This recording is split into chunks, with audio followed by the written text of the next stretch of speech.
when we go from comfort into courage. We get the leap and then we get the confidence, but we have to jump. Welcome to the Legacy Branding Podcast.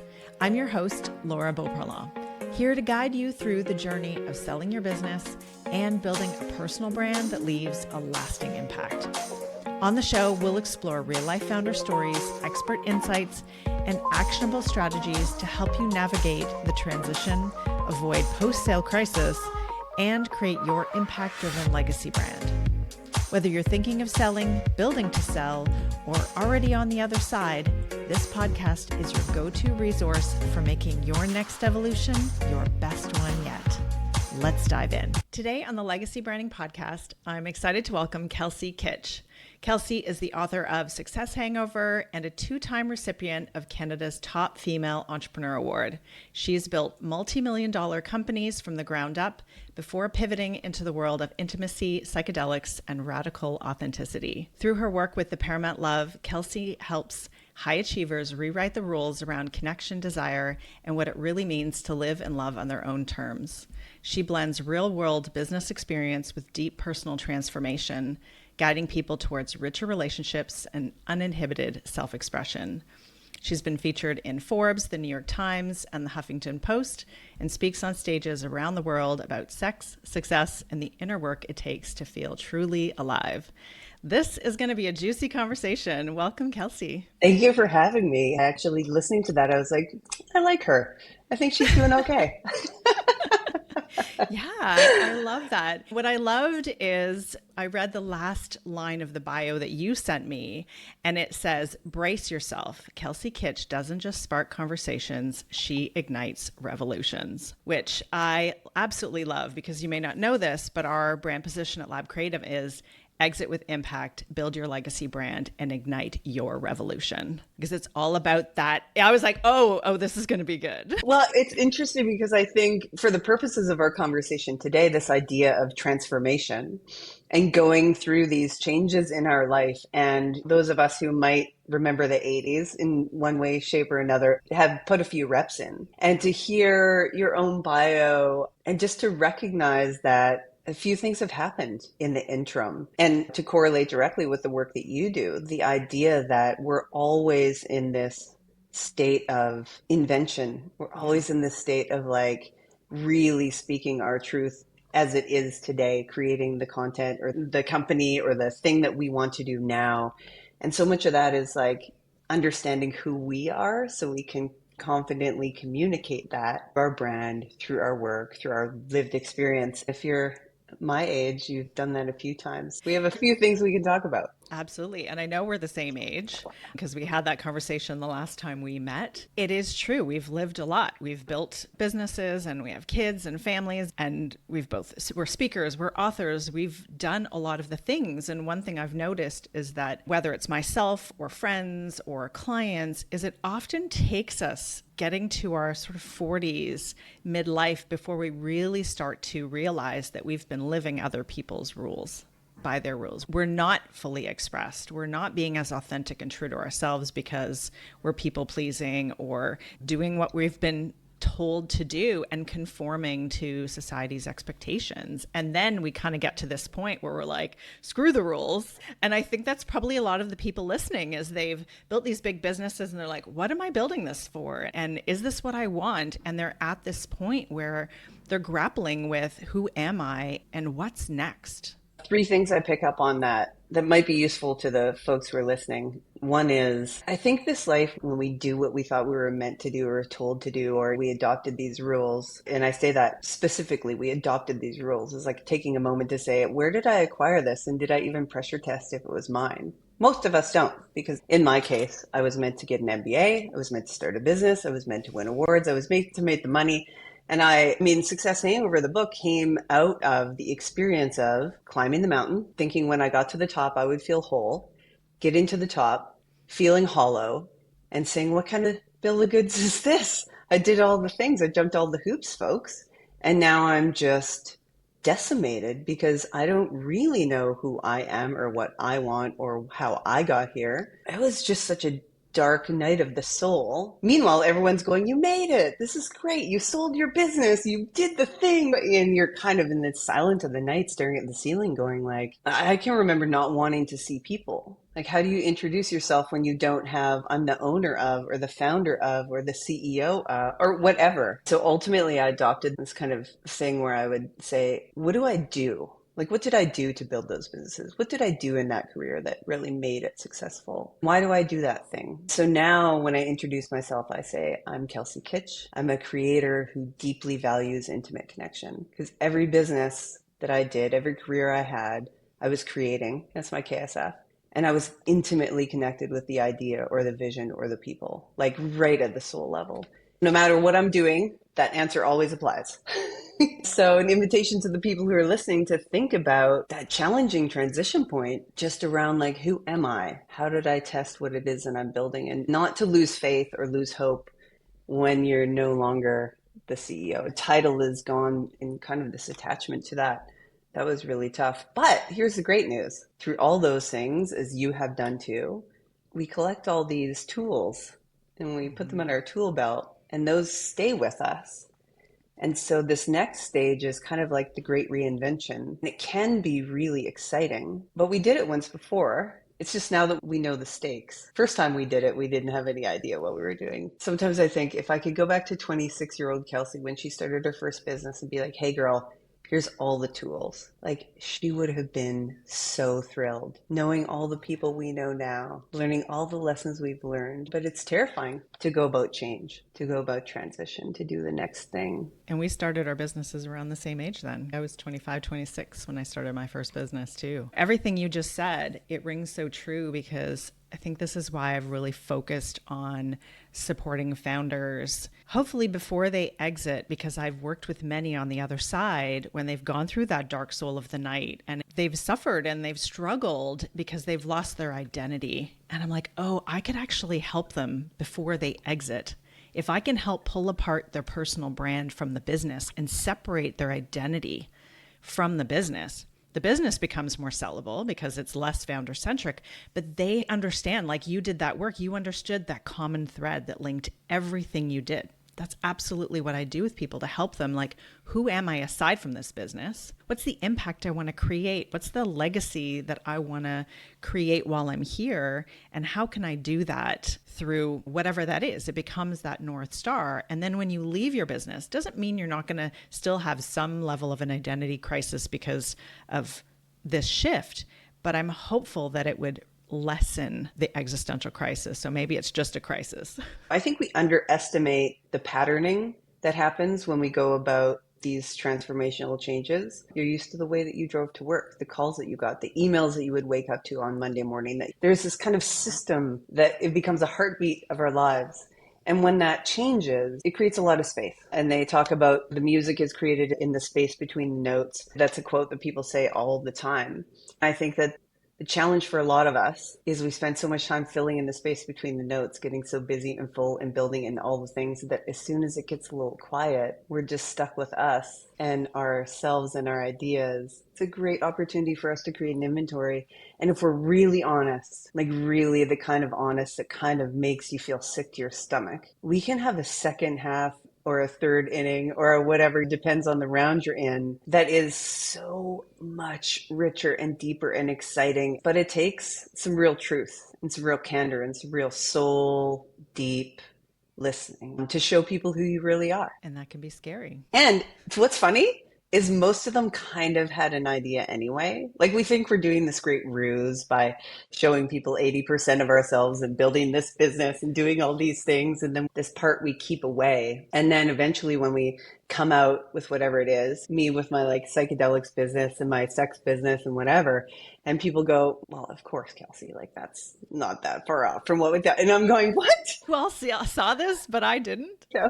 So sometimes it's this created cage or this created like tension in our evolution as people that our best friends and lovers and siblings can see in us our brilliance before we unleash it ourselves. And it's only us that's kind of holding to this version that feels safe. One of the most ecstatic things is to see someone unlock that. You see that all the time in your work. Is a moment when they go, you know what, here I am. This is me. I think I'm pretty great. I usually see it before they do. I have a way of seeing things and seeing the patterns and the common thread and reflecting back. They can't even hear their own words. And I'm like, that's it. They can't see it. We're too close to ourselves and we need to hear what other people say about us. I even had an experience recently where I realized that I was holding back. I was wearing a mask and I let it down, and I let quite a few people see a side of me that they'd never seen. It shifted so much with those relationships in such a beautiful way because they saw me. They're like, oh, I see you now. How did that shift your relationship with yourself? Ooh, that's a good question. Sorry, now I'm interviewing you. We're turning this around. Are you going to be having a podcast as well, Kelsey? Yeah, well, yes, that's coming. Yeah. I think I realized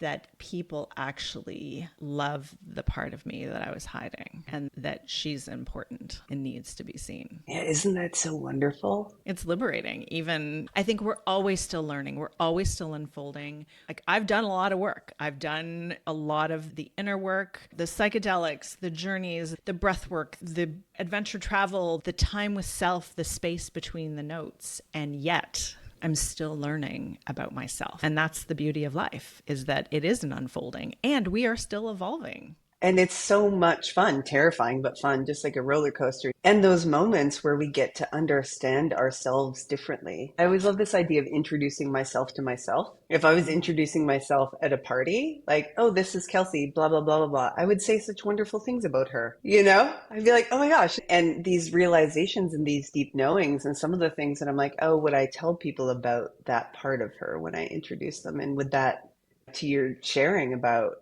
you showed this part of you that is really loved by people. And the only way we get to introduce that is by like gifting them the opportunity to experience that. And then the cherry on top is a gift to ourselves of taking a small risk to be seen. And then when they all love it, it's a liberation. And it's a reminder that more often than not, it's us that's got the keys to the lock. And I love when you talked about things being exciting, yet but also scary, kind of like a roller coaster. And I remember hearing years ago, somebody saying that feeling of being afraid or that before you get on stage and the nerves, that fear also creates the same physiological response as excitement. So if you just shift your mindset to be like, I'm really excited, that's why I'm sweating, or that's why I have these butterflies in my stomach.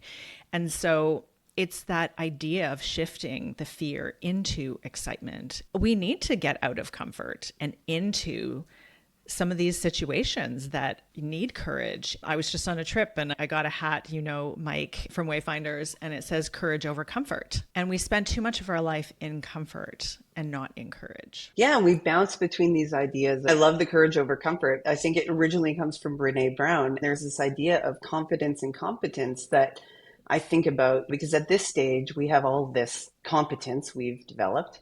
And we often get this idea of confidence wrong. We are waiting. We're like, I want to be confident enough to do that thing. But that's that leap, that boundary between courage and comfort. When we go from comfort into courage, that's when we actually develop the competence. We get the leap, competence, and then we get the confidence. But we have to jump. We don't get the competence. We can't develop these skills without making that courageous leap. Then we become confident, but we kind of have it chicken and egg. I used to use this bit in talks all the time. I'd say to the audience, okay, everybody who can ride a bike, put your hands up. Everyone, of course, puts their hands up, saving for maybe 2 people. And then I would say, how many of you rode your bike on the first try? And 0 people put their hands up.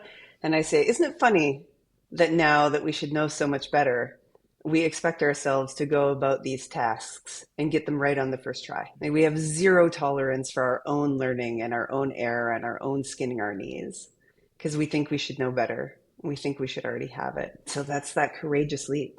That's that development of the competence. It takes the courage. Confidence is a thing that we own in ourselves. That when we fall, we have the capacity to stand up and brush up our knees, and also the acceptable thing to say. But I think that a recognition of the hard, like we're always like, what's the silver lining? What's the good? What's the whatever? Look, some of it's just straight up bad. It just is. And we all know that to be true. But to be able to be honest about that, yeah, that was a hard fail. Okay, back on the bike. That part about it can be frightening at our age and our time because we've become so accustomed to just hopping on the bike and riding. And yet we've done it before, right? As kids, that's how we learn to walk, talk, all the things. All the time. This kind of like the second adolescence where we get to go and find out who we want to be and how we want to behave and make a few mistakes and brush up our knees. Thankfully, and hopefully for everyone who's listening, they have a small community. It only needs to be one. Maybe it's more of other people who are on the same playing field, who you can turn to and have a look and a laugh and go, whoa, did you see that? Okay. We got this, right? Yeah, we got it. Let's keep going. Hey, founders, quick shameless plug for the sponsor of this podcast and my company, Lab Creative, where we help ambitious founders untangle their personal brand from their business so they can position the company to sell and build a personal brand for their next evolution. If that sounds like you, head to labcreative.ca to check out our work and to book a call with me. Or if you want to just dip your toe in first, grab a copy of the Founders Brand Playbook. It's our free step-by-step guide to building a brand that attracts premium buyers and creates opportunities for you post-sale. You can download it at labcreative.ca/playbook. So I want to talk a little bit more about you walking away from success. I'm using air quotes, all the trappings of that, of building these multi-million-dollar businesses and winning awards, and then kind of burning it all down. You said you went through that dark soul of the night, and now you stepped into this completely different world of psychedelics and intimacy and radical authenticity. And I'd love to hear a little bit about that shift in that journey for you. Was it like an immediate thing? Was it a long meander to get there? How did that pan out for you? I think the safest answer is always the most honest answer. I know that when I get really quiet with myself, I know what I need to do. And the distance between the knowing and the doing has been different in some of those career shifts because they challenge society. They challenge what people know about me. They challenge the fact that I'm a mother of 3 children. They challenge all sorts of kind of social constructs and even beliefs about myself. Leaving the construction and land development business, which is what the Google probably knows best of my award-winning days, was a big shift. It wasn't doing it for me anymore, but it was safe and all these things. And moving into psychedelics was really just a result of my arriving at a place where I was just unfit. I didn't want to be around. So I found my way to something that transformed my own ability to heal. I'd done all the therapy and taken the SSRIs and did all the things the doctor said, and I still didn't really want to be here. So through my own journey of that, I guess now it'd be about 12 years ago, knew that that could be helpful. So started a psychedelic drug research company, took it public. So that one was kind of just I don't know that I chose it. I think it kind of chose me and saved me. And then the board of directors shut that down while we were public. So like some of my exits have been sales. Some have been just closed down. Others have been absolute kneecappings. Being a publicly traded CEO and getting a phone call that says it's over, you have to fire everyone tomorrow morning, including yourself. Well, you still have tens of millions of dollars in the bank going, what? Having just raised 40 in 2 weeks. Like it was just crazy. And now to this next thing, which really was like my marriage and that psychedelic drug development company all concluded within 90 days of one another. And I was left with a pretty blank page and a pencil to say, what do I want to do? And so this final thing, this kind of final frontier was, okay, I got one trip on the Blue Marble. I'm done with this not being seen business. Turns out I do my best when I'm seen. And the magnetism is so great when we're so seen. Everything gets easier. So why don't I just do that? And through doing that, I found my way to like some deep work and exploration of myself, my connection to my own, like, who am I and what do I love about me? And now I feel pretty great saying like, I love me so hard, it's tough to compete. And both in the like soul way and also the physical way. I think it's just so sad that we have so much shame around sexuality and connection to our bodies and pleasure for the sake of pleasure. And especially at this point, like, we girls are ready to go. Like, we've dropped a lot of the old news about all sorts of things about our bodies and our pleasure and sex. And I just want more people to have the kind of sex that I get to have now that absolutely unlocks all levels of your life. Like, if people knew that you have greater health benefits having sex twice a week than you do getting your 10,000 steps every day, I think they might just choose the fucking. Excuse my Okay. language. It is okay. It is fully permitted on this podcast. Sometimes I start it. It's a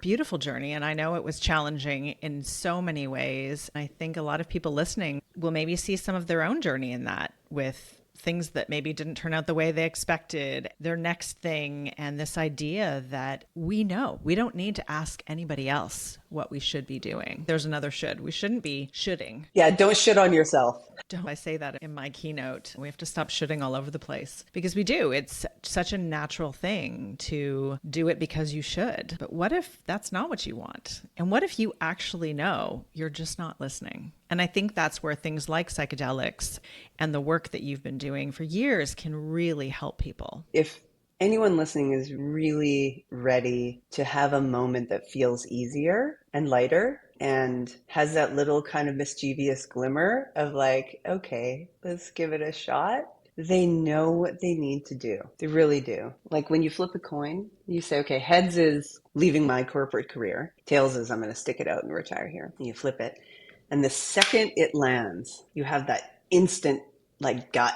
You're like, oh, or like, yes, that's the knowing. If you can just have faith that you and the people who know and love you and surround you have enough in you to like live this one life. I think about my funeral every day, and I know a lot of people think that's super morbid, but I think about the timeline of my life on a wall with some little pins, a few little things that I did that happened to show who I was. And I really don't want to get to the end of the ribbon of that and not have lived it. And so when that coin tosses and you know it, you get to choose your heart. I think the liberation in so many of these areas of our lives is just worth the doing, because the people who love you and know you, they want to see you. They really, really, really do. And it's just us in the way. It usually is. Yeah. And this is why I think we're so aligned. I have a talk called A Life Worth Dying For. It's like, if you're trading today, a day of your life, is what you're doing and who you're spending it with worth it? And it's this idea of, I call it creating a selfish life of meaning, like thinking about you first. Like, what do you really want? What do you really desire out of life? And how can you be intentional about the life that you live? It's not to the detriment of others, but the right people are going to be along for the ride. And guess what? If you're living the life that you desire, you're going to be much more fun to be around, first of all. But I believe that I'm a better wife and mother and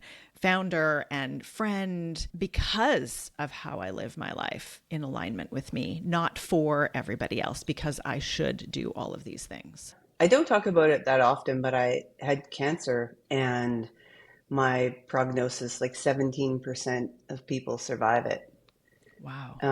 And my youngest, we had 3 children. My youngest was 2 months old at the time. I remember just this like lightning strike of the world has one chance at you. Just this idea that like, that might be it, but it might not.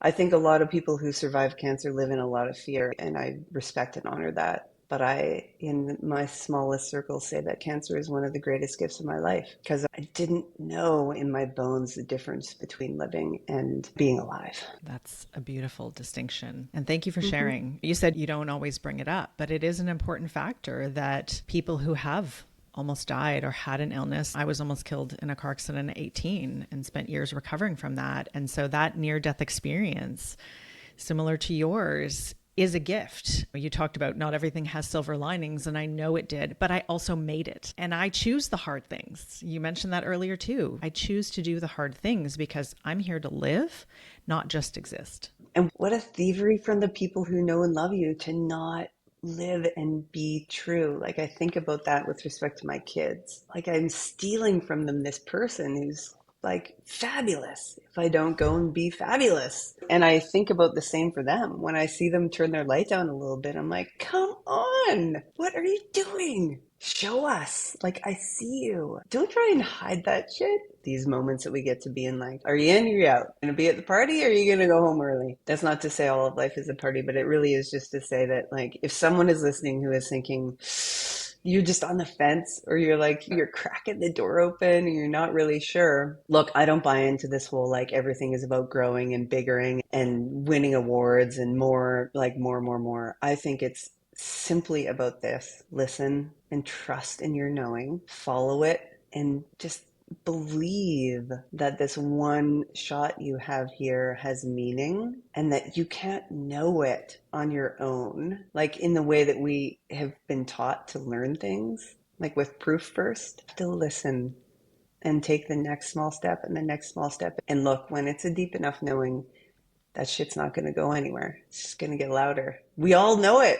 Yeah, comes in like a sledgehammer. And I have spent in different careers in different areas of my life just holding the gate, like all my might. And I have so much will and capacity. Like, that's the other trouble. Those of us who get to the places we get here because we can outwork people, we can out carry shit for people. We are tough as nails, deep and rich. We can hold the warriors at the gate of our own destiny just to keep things the way they are because we can endure things like no one else. I'm not up for endurance anymore. I don't want to just endure it because I might as well endure my own fateful, beautiful life than endure this thing that I thought I was supposed to be. So I invite those listeners to just like take a breath, reach out to the people who you're going to lean into when the time comes. You have to make the phone calls. Just have faith because that little knowing isn't going to get quiet. No, it will not. It will not. Can you share a little bit more about the work that you're doing now? So if entrepreneurs are listening, maybe they need to work with you. I'd love to hear more. So the shortest strokes about this is I've always been a sexual person, but there was always a lot of shame around talking about pleasure, sexuality. I think as I got older, the more I recognized, the less we talk about it. It's kind of funny. I listen to my teenagers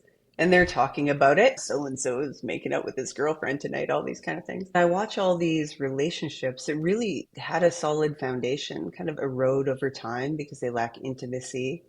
And we go through these stories about like I'm in menopause or the kids are around or all these things that kind of go against this idea that we were sold in the movies of the great love and the deep relationship and the amazing sex forever. And then the normalization of not having desire. And in the psychedelic drug research company I started, we had this program to study lack of sexual desire. And that's kind of where my curiosity got piqued. Then I just, as I do, went down a deep rabbit hole about understanding relationship and sexuality. And then I went down a deep rabbit hole of my own and created a spreadsheet so I could test all the old assumptions that I adopted about what I like and what I should like and how I learned about those things and what it means to be a midlife gal who actually turns out I'm like a big fan of pleasure. Out of that, I thought, and having all these conversations with my friends, and then diving into the performance aspect and realizing, like I mentioned earlier, that you can live 2 to 7 years longer if you have a healthy, intimate life. And that doesn't have to be partnered. So the single people can live longer too. Much commonality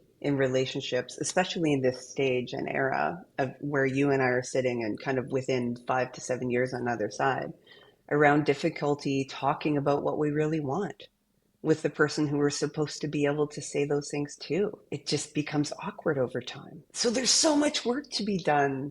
And I know what it's like to be on the other side of that. And what we know, and this is backed by, of course, scientific research, but also just by lived experience, is that there's no other aspect of our life that elevates all arenas as much as a connected, intimate, like relationship. So when we are experiencing pleasure within a loving relationship, that could be with ourselves or with a partner, it actually increases our health, our immunity system, our mental health. It increases our physical health. It increases our lifespan. It unlocks creativity. It increases confidence. And so everything actually goes up. All your other relationships improve. Your work output improves. Your energy levels. So there's no other one thing you can do in 15 minutes or less. Let's hope it's not just that. But it can be.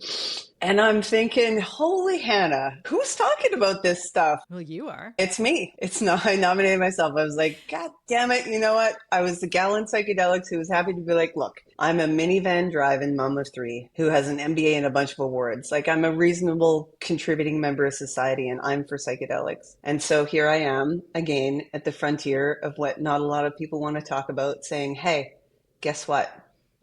sex and relationship matter. Let's get over all the shame and secrecy and all these other things. It's just ridiculous. And talk about what's earnest and desirous of our hearts and our bodies in this human experience in a way that we can unlock our potential and our truth. I can't tell you what it's like to sit with a couple and hear them share one thing that they've been holding on to for years. And they can't leave my office fast enough to go home and make out.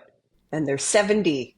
I just had a couple of 70-year-old people in my office. He's crying with excitement to find out this thing that she hasn't told him. Come on. It's just amazing. And that's in most relationships. That's how I got where I am. That's why I love doing what I'm doing. And I just couldn't be happier to be liberating people. What a gift you are, Kelsey. This is called the Legacy Branding Podcast. So I always ask people about legacy and what legacy means to you and what is the legacy that you are building. I feel like we've kind of covered it in many ways, but how would you describe that? There's a couple of things that I stand for. One is integrity. And I hope that at that radical funeral with this great playlist I've been building, that people stand around and say, what she stood for, she did. Doesn't have to be agreed. Not everybody has to agree with me.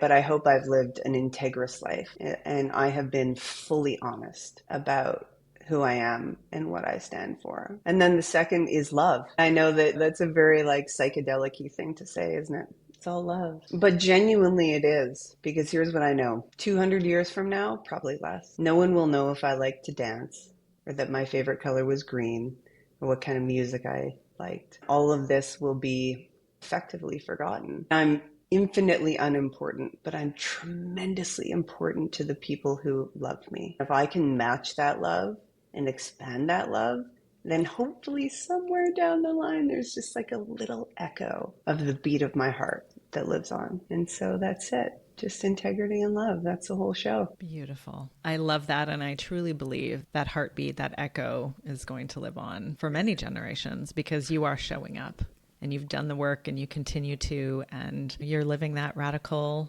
authentic life. Thank you. Hey man, some days it's a cage match. I'm not going to lie. I'm not trying to sell rainbows here, but I am going to say it's the only way I know to do it that has so far given me the greatest amount of ease. What's that statement? Every day is a good day to die or something? I'm not calling that in, but I am saying I left it on the field. All right. Here's to leaving it on the field. Here's to leaving it on the field, sister. I love it. We're going to have to cheers to that next time we see each other. How can people learn more about you, get the book, learn about working with you? Say more about that. I would say if you're looking for reach the mountaintop and trying to figure out what am I going to do next, you can get Success Hangover, the book. It's been out for a while. It's a bestseller, et cetera, et cetera. It's available all the places that books are sold.